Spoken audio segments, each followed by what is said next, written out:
ଦୁଃଖର ବିଷୟ। ପ୍ରତି ବର୍ଷ ଏ ରାକ୍ଷୀ ପୂର୍ଣ୍ଣିମା ବେଳକୁ ମୋର ଏମିତି ଗୋଟେ କାମ ପଡ଼ିଯାଉଛି ଯିବା ପାଇଁ ବାଧ୍ୟ, ଇଚ୍ଛା ନଥିଲେ ବି ଯିବା ପାଇଁ ବାଧ୍ୟ। ଡିଲ୍ଟା ସେଇଭଳି ଫାଇନାଲ୍ ହେଇଛି, ମୁଁ କ'ଣ କରିବି?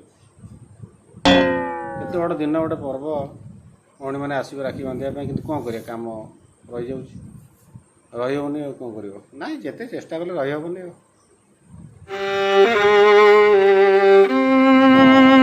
ସେମିତି ଗୋଟେ ଡିଲ୍ ବା ସେମିତି ଗୋଟେ ହେଇଛି, ପ୍ରତିବର୍ଷ ରାକ୍ଷୀ ପୂର୍ଣ୍ଣିମା ବେଳକୁ ସେ ପଡ଼ିଯାଉଛି ସେମିତି ତାର ଡେଟ୍ଟା। ଆଉ ନାଇଁ, ରହିହେବନି। ଆଉ ନା, କାହିଁ ଯେତେ ଦୂର ଯାହା ସେ ମ୍ୟାନେଜରକୁ ଫୋନ୍ କଲି, କହିଲି ସାର୍ 2 ଦିନ ଘୁଞ୍ଚେଇ ଦିଅ, ହେଇପାରିବନି। ଆଉ ବୁଝିଲା କି?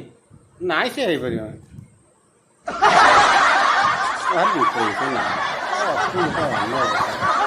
ମୁଁ ଏଇ ବର୍ଷ ଫାଇନାଲ୍ କରିଦେବି। ମୁଁ ଆସନ୍ତା ବର୍ଷ ରାକ୍ଷୀ ପୂର୍ଣ୍ଣିମା ବେଳକୁ ମୁଁ ଏ କାମ ହେଇପାରିବନି। 2-3 ଦିନ ଲେଟ୍ କରିବ, ନହେଲେ 2-3 ଦିନ ଆଗୁଆ କରିବ। ଏ ଠିକ୍ ରାକ୍ଷୀ ପୂର୍ଣ୍ଣିମା ଦିନ କଲେ କେମିତି ହେବ?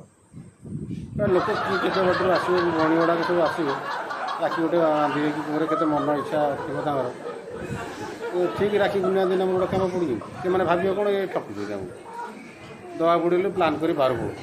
ନାଇଁ, ସେମିତି ଏଇଟା ନାଇଁ। ଏଇଥିରେ ମୁଁ ତାଙ୍କୁ କହିଦେବି ସମସ୍ତଙ୍କୁ, ନାଇଁ ଆଗକୁ ଏମିତି ହେବନି।